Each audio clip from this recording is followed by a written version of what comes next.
नमस्कार, बहुत स्वागत है आपका सिटी एट 9 में। खबरों के साथ मैं हूं रीनू यादव। शुरुआत करेंगे मुरैना से बड़ी खबर के साथ, जहां कलेक्ट्रेट के बिजली सप्लाई रूम में आग लगने का मामला सामने आ रहा है। दरअसल शॉर्ट सर्किट के चलते बिजली सप्लाई रूम में लगी आग। प्रधान आरक्षक और गार्ड ने आग बुझाई और आग को काबू में किया जा सका। तो खबर मुरैना से है, और जहां पर कलेक्ट्रेट की बिजली सप्लाई रूम में आग लगने का मामला सामने आ रहा है और इस दौरान शॉर्ट सर्किट के चलते बिजली सप्लाई रूम में आग लग गई। प्रधान आरक्षक मौके पर थे, गार्ड भी मौके पर था और तुरंत इस आग को बुझाने की कोशिश की गई, कवायद की गई। तो जो पूरा कलेक्ट्रेट परिसर था वहां पर धुआं ही धुआं फैल गया और जब ये आग लगी तो लोगों ने देखा, तुरंत इसके लिए जानकारी दी गई। प्रधान जो आरक्षक हैं और गार्ड था, तुरंत सूझबूझ उन्होंने दिखाई और इस आग को काबू में किया जा सका। गनीमत यह है कि कोई जनहानि नहीं हुई है, कोई इसकी चपेट में नहीं आया है, ना ही कोई बहुत बड़ा नुकसान हुआ है। ये एक्सक्लूसिव तस्वीर आपके टीवी स्क्रीन पर है और आप ये देखिए, इसलिए बार बार कहा जाता है कि हर जगह पर जो सुरक्षा के तहत जो इंतजामात किए जाने चाहिए वो पुख्ता होंगे तो ऐसी घटनाओं से बचा जा सकेगा। फायर सेफ्टी के लिए भी अच्छे खासे इंतजामात और इसके चलते आग को बुझाया जा सका है। ये एक्सक्लूसिव तस्वीरें आपको दिखा रहे हैं, जहां बिजली सप्लाई रूम में आग लग गई थी और इस आग को समय रहते बुझा लिया गया। मौके पर मौजूद प्रधान आरक्षक और गार्ड ने तत्परता दिखाई और इस आग को बुझा लिया गया।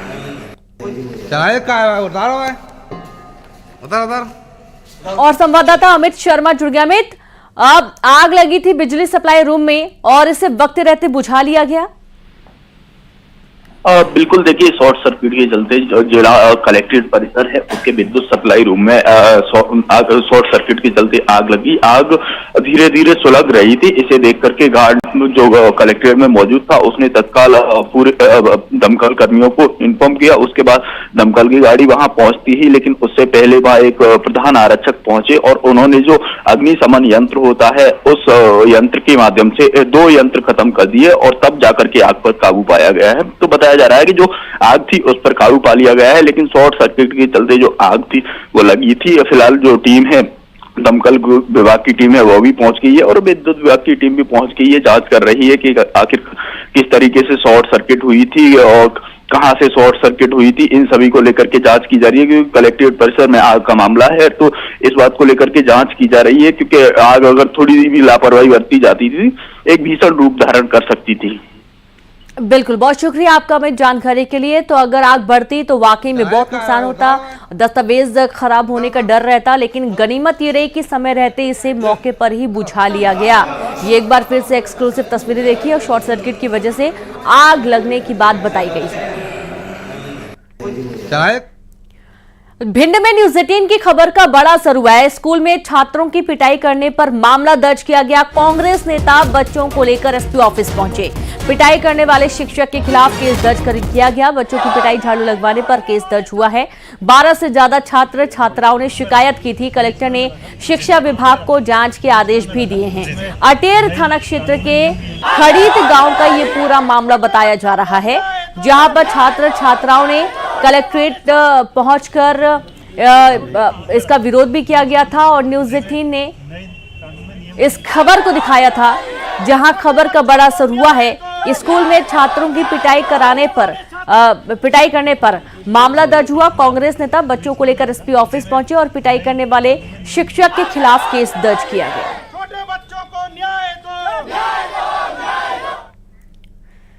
छत्तीसगढ़ में भारी बारिश की चेतावनी जारी की गई है। प्रदेश में मॉनसून फिर से एक्टिव हुआ है। प्रदेश के कई इलाकों में आज भी बारिश हो सकती है। मौसम विभाग ने भारी बारिश की चेतावनी जारी कर दी है। प्रदेश के 12 जिलों के लिए येलो अलर्ट जारी किया गया। 9 जिलों के लिए ऑरेंज अलर्ट जारी हुआ है। बड़ी खबर आपको दे रहे हैं छत्तीसगढ़ से, जहां पर भारी बारिश की चेतावनी मौसम विभाग ने जारी की है। प्रदेश में मॉनसून फिर से एक्टिव हो चुका है। प्रदेश के कई इलाकों में आज भी बारिश होने के आसार बने हुए हैं। मौसम विभाग ने भारी बारिश का अनुमान जताया है।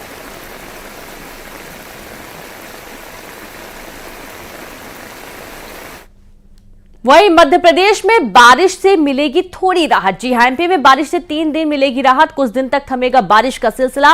मध्य प्रदेश में बारिश का सिस्टम कमजोर पड़ा है और 4 अगस्त से दोबारा बारिश का दौर शुरू हो जाएगा। बंगाल की खाड़ी में फिर से सिस्टम बन रहा है और इसके चलते नया सिस्टम बनने के बाद पूरे प्रदेश में बारिश होगी। रीवा हरदा को छोड़ पूरे प्रदेश में तेज बारिश के आसार हैं। मध्य प्रदेश में अब तक सामान्य से 7% ज्यादा बारिश हो चुकी है, यानी कि जितनी बारिश होनी चाहिए उससे 7% ज्यादा बारिश हो चुकी है। अभी 2 से 3 दिन तक थोड़ी सी राहत रहने वाली है। 4 अगस्त के बाद जो बंगाल की खाड़ी में नया सिस्टम एक बार फिर से एक्टिव हो रहा है, उसके चलते जोरदार बारिश होगी। हरदा और रीवा को छोड़ दिया जाए तो पूरे प्रदेश में झमाझम बारिश के आसार बने हैं।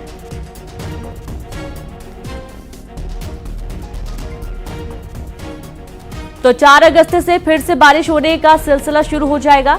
और आप ये देखिए कि मध्य प्रदेश और छत्तीसगढ़ में लगातार बारिश हो रही है और इस दौरान देखा यह जा रहा है कि लोगों को गर्मी से जरूर राहत मिली है, लेकिन दूसरी तरफ जहां पर व्यवस्थाएं सही नहीं है वहां पर लोगों को काफी दिक्कतों का सामना भी करना पड़ा।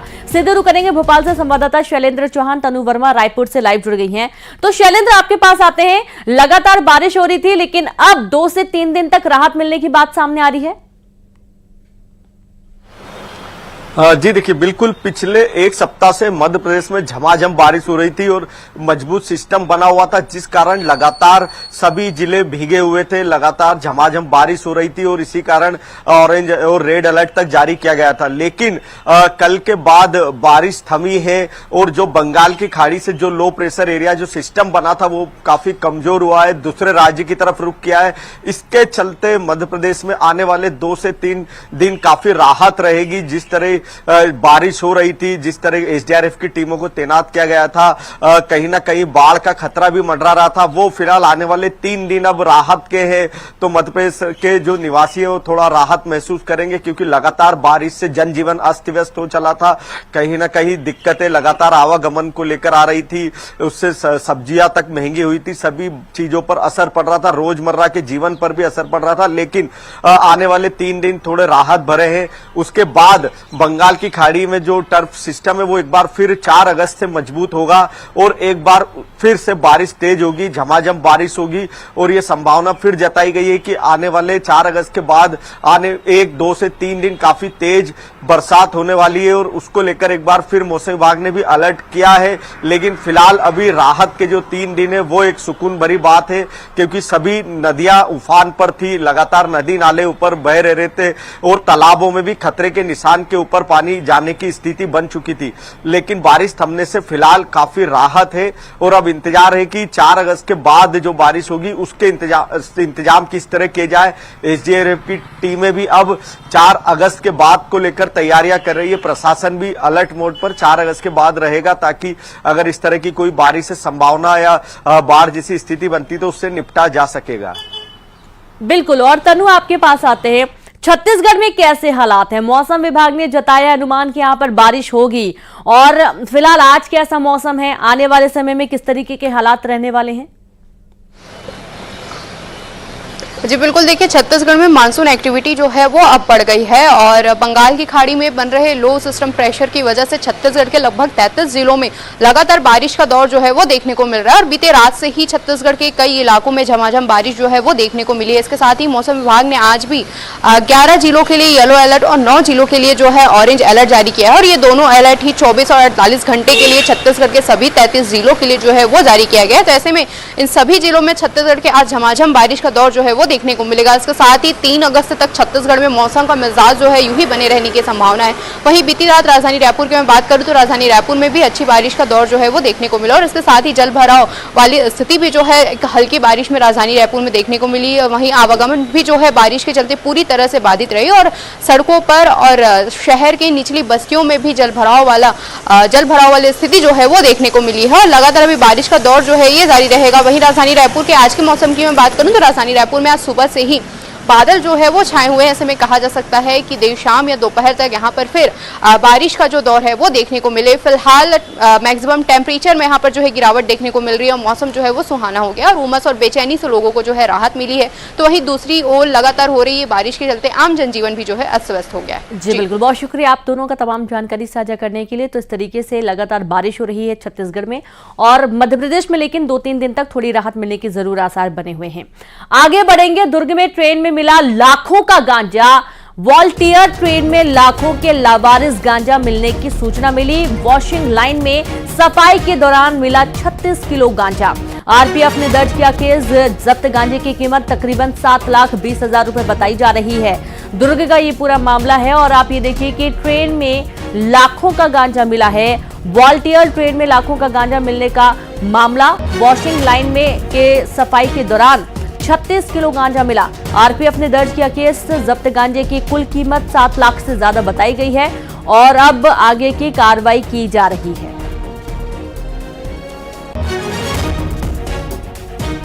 गरियाबंद में स्कूली छात्र डर के साए में पढ़ाई करने के लिए मजबूर हैं। स्कूल का भवन जर्जर हो गया है और असली छात्र पेड़ के नीचे पढ़ाई कर रहे हैं। जर्जर स्कूल भवन में बैठने से हादसे की आशंका है, इसलिए पेड़ के नीचे ही क्लास चल रही है। देवभोग ब्लॉक के प्राथमिक स्कूल डाबरी भाटा का ये मामला है। कई बार शिकायत के बाद भी जिम्मेदार अफसर कोई ध्यान नहीं दे रहे हैं। ठीक था, है ना? किसका? गोपाल का। उसका प्रश्न क्या, उत्तर क्या था? और संवाददाता शेख इमरान जुड़ गए। शेख इमरान, स्कूली छात्र डर के साए में पढ़ाई करने के लिए मजबूर हैं, पूरा मामला बताइए। भवन क्यों नहीं बन पा रहा है अभी तक? जी देखिए, ये पूरा मामला देवभोग ब्लॉक का है, जहां शासकीय प्राथमिक स्कूल डबरी भाटा का है, जहां बच्चे जर्जर स्कूल को देखते हुए अब पेड़ के नीचे पढ़ने को मजबूर है, क्योंकि उनका स्कूल जर्जर है, कभी भी भरभरा कर गिर सकता है। स्कूल जतन योजना के तहत स्कूल का निर्माण होना था। पिछले 2 वर्षों से ग्रामीण मांग करते करते थक चुके हैं। चूंकि प्रशासन ने अब तक ध्यान नहीं दिया, इस वजह से स्कूल जर्जर होते चले गया। अब पालक जो है अपने बच्चों को जर्जर स्कूल में बैठाने से डर रहे हैं, क्योंकि स्कूल कभी भी भरभरा कर गिर सकता है। मजबूरन जो पेड़ के नीचे बैठकर पढ़ाई कर रहे हैं। अभी चाहे बरसात हो फिर भी पेड़ के नीचे पढ़ाई करते हैं और ज्यादा बरसात होने पर वो घर चले जाते हैं। मध्याह्न भोजन तक भी वो खुले आसमान के नीचे करते हैं और धूप होता है तो भी वो खुले आसमान के नीचे पढ़ते हैं। तो तमाम तरह की मुसीबतों को लेते हुए छात्र पढ़ाई करने के लिए मजबूर है। अधिकारियों का कहना है कि इसके स्वीकृति के लिए आगे भेजा गया है, लेकिन अब तक स्वीकृति नहीं मिली है और जो स्कूल जतन योजना के तहत स्कूल बनना चाहिए वो अब तक स्कूल नहीं बना है। तो इस तरह की परेशानियों का सामना छात्रों को करना पड़ा है और पालक अब डरे हैं, क्योंकि अगर वो चाहते हैं कि अब बाहर बच्चे अच्छे भवन में पढ़े, जर्जर भवन में ना पढ़े, अगर कभी भी वो भरभरा कर गिरता है तो बच्चों की जान जोखिम में पड़ सकता है। नतीजा यह है कि अब शिक्षक भी बाहर में पढ़ा रहे हैं, लेकिन 2 वर्षों से मांग करते करते पालक मांग कर रहे हैं, लेकिन इनकी सुध कोई नहीं ले रहा है। नतीजा है कि बदहाल शिक्षा व्यवस्था की तस्वीर गरियाबंद से सामने आई है और अधिकारी कुंभकर्णी नींद में सोए हुए हैं, जिसका नतीजा अब देखने को मिल रहा है। अब देखना होगा कि क्या व्यवस्था की जाती है, क्योंकि ये तो बच्चे अब बाहर में पढ़ने को, भारी बारिश इस समय हो रहा है तो इसका भी चुनौती कहीं ना कहीं बच्चों को उठाना पड़ा है और बच्चे काफी बड़ी चुनौती को सामना करते हुए अपना भविष्य गढ़ने को मजबूर है। जी बिल्कुल, बहुत शुक्रिया आपका शेख इमरान तमाम जानकारी के लिए। अब आगे बढ़ेंगे। बिलासपुर से खबर है, जहां पर मोबाइल नहीं मिलने पर मासूम ने फांसी लगा ली। 13 साल के मासूम बच्चे ने मोबाइल नहीं मिला तो उसने फांसी के फंदे पर झूलकर आत्महत्या कर ली। पिता ने मोबाइल देने से इनकार कर दिया था। नाराज बेटे ने बाथरूम में फांसी लगाकर आत्महत्या कर ली। देखिए कितना चौंकाने वाला ये पूरा मामला है, जहां पर महज 13 साल का मासूम है, जिसने अपने पिता से फोन की डिमांड की और जब पिता ने मोबाइल देने से मना कर दिया तो मासूम ने बाथरूम में जाकर 13 साल के मासूम ने फांसी लगाकर आत्महत्या कर लिया। तो आप ये देखिए कि वाकई में हैरान करने वाला ये पूरा मामला है, क्योंकि ऐसे मामले बार बार सामने आ रहे हैं। अब मोबाइल की लत इतनी ज्यादा बच्चों में पड़ गई है कि बिना मोबाइल के उनका कोई काम होना ही मुश्किल हो जाता है। संवाददाता उमेश मौर्य जुड़ गए। उमेश, मोबाइल नहीं मिलने पर 13 साल के मासूम ने आत्महत्या कर ली। देखिए, ये पूरी घटना जो है सरकंडा थाना क्षेत्र के अशोक नगर की है, जहां 13 साल का एक बच्चा है सोम जायसवाल। उसके पिता ने मोबाइल देने से मना किया, जिसके बाद उसने देर रात जो है बाथरूम में जाकर फांसी लगाकर खुदकुशी कर ली।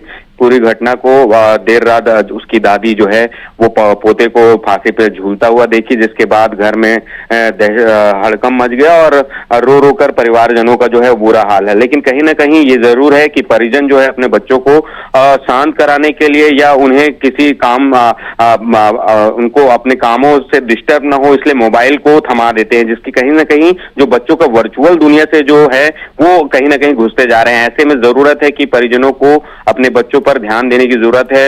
अगर वो किसी चीज को लेकर जिद कर रहे हैं या मोबाइल को लेकर लगातार मांग कर रहे हैं तो कुछ और ऐसी जो खेल है उसको करने के लिए दें।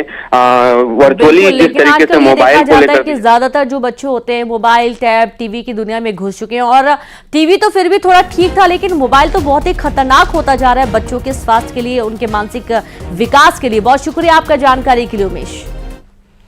और बिलासपुर में ही एक और बड़ी खबर का असर हुआ है, जहां पर न्यूज 18 ने एक खबर को प्रमुखता से दिखाया था और इस खबर का बड़ा असर हुआ है। दरअसल इलाज के लिए घूस मांगने वाले डॉक्टर को नोटिस थमा दिया गया है। रायपुर के आयुष संचालक ने जारी किया है नोटिस। 3 सदस्यीय टीम आज पेश करेगी जांच रिपोर्ट। मरीज के परिजन से पैसे मांगने का पूरा मामला है, जहां वीडियो सामने आया था। डॉक्टर ब्रजेश सिंह पर है पैसे मांगने का आरोप। न्यूज 18 ने प्रमुखता से इस खबर को दिखाया था। बड़ी खबर है बिलासपुर से। न्यूज 18 की खबर का एक बार फिर से बड़ा असर हुआ है। इलाज के लिए घूस मांगने वाले डॉक्टर को नोटिस थमा दिया गया।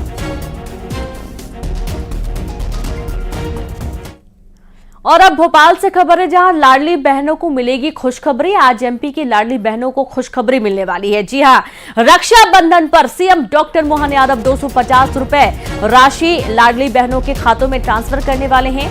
नेक के रूप में आज राशि एक खाते में ट्रांसफर होगी। 250 रुपए रक्षाबंधन के नेक के बाद 1250 की जो किस्त है जो हर महीने लाडली बहनों के खाते में आती है वो भी जारी होगी। यानी कि इस बार लाडली बहनों की तो बल्ले बल्ले हो गई है। मुख्यमंत्री ने रक्षाबंधन के इस खास मौके पर अपनी सभी बहनों के खाते में 250 रुपए की राशि ट्रांसफर करने का ऐलान किया था और आज वो राशि इन लाडली बहनों के खातों में आ जाएगी।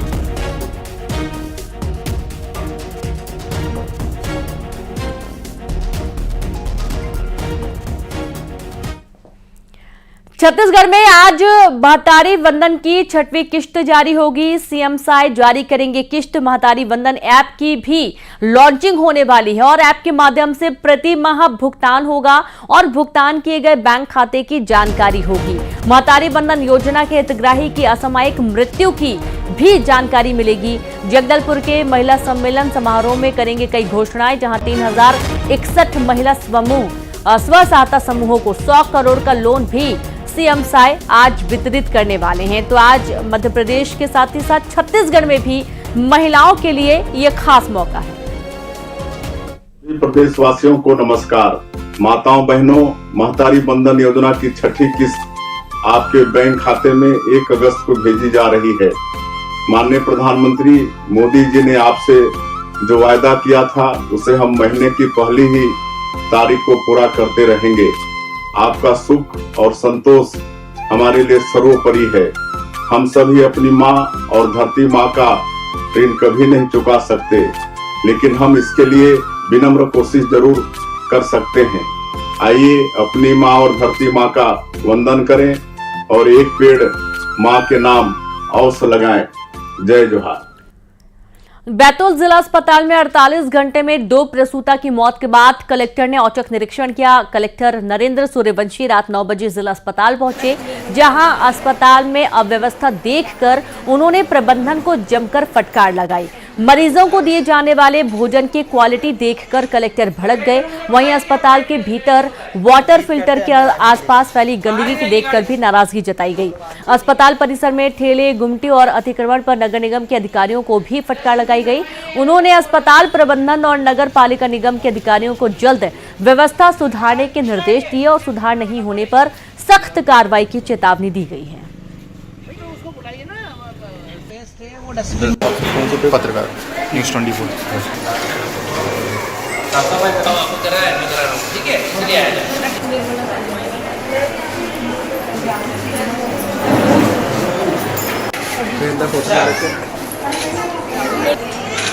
मैं कलेक्टर हूं, मुझे पता है कि क्या प्रोटेक्टेड होता है। जीत करते हैं अंदर आने के लिए, बाहर ही रहेगी गाड़ी और मानती ही नहीं है।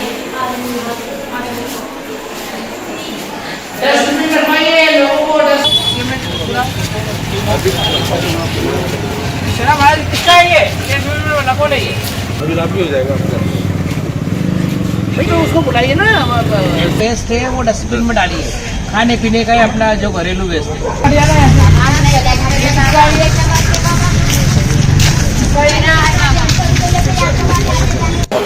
पत्रकार न्यूज़ 24।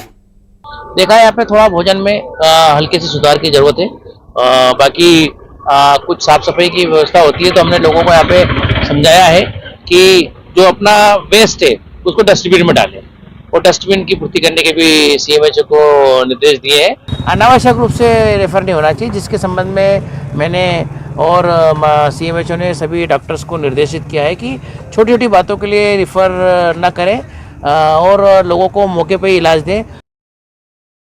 खबर ग्वालियर से है, जहां पर भोपाल में चोरी करने वाला शख्स ग्वालियर में पकड़ा गया है। पुलिस ने दीपक यादव नाम के शख्स को पकड़ लिया है, जिसने भोपाल में पीडब्ल्यूडी के एसडीओ कपिल त्यागी के घर चोरी की वारदात को अंजाम दिया था। गिरफ्तार आरोपी के पास से 17 लाख नकदी और जेवरात सहित 38 लाख का सामान बरामद किया गया। भोपाल में पीडब्ल्यूडी के एसडीओ कपिल त्यागी के घर दीपक यादव ड्राइवर था, जहां उसने चोरी की और ग्वालियर पुलिस ने आरोपी को भोपाल पुलिस के हवाले कर दिया है। ध्यान में आया कि युवक है जो पीठ पे एक बैग लगा के जा रहा है, उस पर मोटरसाइकिल पे है। गाड़ी को चेक किया गया और उसको जब बैग को चेक किया गया तो बैग में बड़ी मात्रा में कैश बरामद हुआ है। 17.5 लाख के लगभग कैश बरामद हुआ है और उतनी ही ज्वेलरी बरामद हुई है। टोटल ये जो मुतलका है 35 से 38 लाख का है। जब उससे प्राइमरी पूछताछ की गई तो उसने बताया कि ये जो कैश और ज्वेलरी है उसने भोपाल के चूनावर्ती थाना क्षेत्र में चोरी। और बिलासपुर से खबर है, जहां पर डायरिया और मलेरिया के बाद अब डेंगू का खतरा भी बढ़ गया है। जरहा भाटा में डेंगू का एक मरीज मिलने से स्वास्थ्य विभाग में हड़कंप मच गया है। मरीज का अस्पताल में चल रहा उपचार। डायरिया के 9 और मलेरिया के 5 नए मरीज मिले हैं। कोटा और रतनपुर में मिले डायरिया और मलेरिया के मरीज। अब तक मलेरिया के 126 मामलों की पुष्टि हो चुकी है। मलेरिया से 4 मरीजों की मौत हो चुकी है। पेंड्रा में दंतल हाथियों का उत्पात जारी है। फसलों को नुकसान पहुंचाया गया। हाथियों ने धान की फसल को नुकसान पहुंचाया। मरवाही के जंगल में घूम रहा है हाथियों का दल। वन विभाग हाथियों पर निगरानी रख रहा है। बारिश की वजह से वन विभाग को परेशानी हो रही थी। और ये देखिए आप, इन दिनों हाथियों का जो उत्पात है वो पेंड्रा के ग्रामीण क्षेत्रों में देखा जा रहा है। दुर्ग शहर विधायक गजेंद्र यादव का एक वीडियो वायरल हो रहा है। इसमें विधायक गजेंद्र यादव अपने खेत में ट्रैक्टर चलाते हुए नजर आ रहे हैं। गजेंद्र यादव ने खेती के काम में हाथ बटाया और खेत में काम कर रहे लोगों से जानकारी भी ली गई।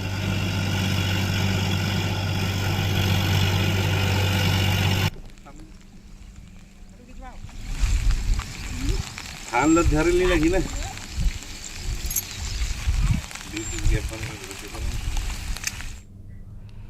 पेंड्रा में 10 से ज्यादा सांपों का रेस्क्यू कर जंगल में छोड़ा गया। सर्प मित्र ने 10 से ज्यादा सांपों को रेस्क्यू किया। वन विभाग की निगरानी में इन सांपों को जंगलों में छोड़ा गया।